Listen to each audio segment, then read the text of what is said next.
Reports from the RIA news agency indicate that a railway bridge near the city of Samara, Russia, was rocked by an explosion on Monday. Samara, situated in the southwest on the Volga River, is renowned as one of Russia's industrial centers. The explosion, attributed to an explosive device, is the latest in a series of attacks on Russia's industrial and logistical infrastructure.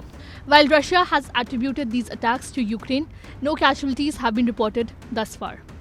The blast inflicted damage on the metal structures and fencing on the bridge, while the concrete support and railroad tracks remained intact.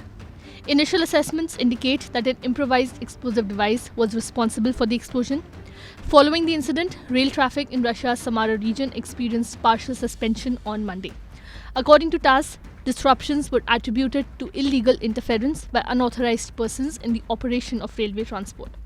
Consequently, 5 passenger trains in the Samara region encountered delays due to the incident.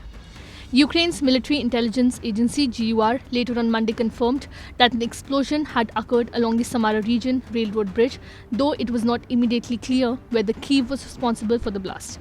The railroad route was used by the aggressor state for transporting military cargo, in particular ammunition made at the factory of JSC Polymer in the city of Chapevsk.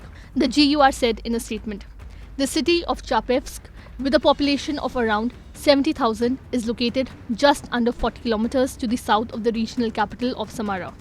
Due to the nature of the damage to the railway bridge, it will be impossible to use it for a while." The GUR statement added, without clarifying how it was able to determine the nature of the damage.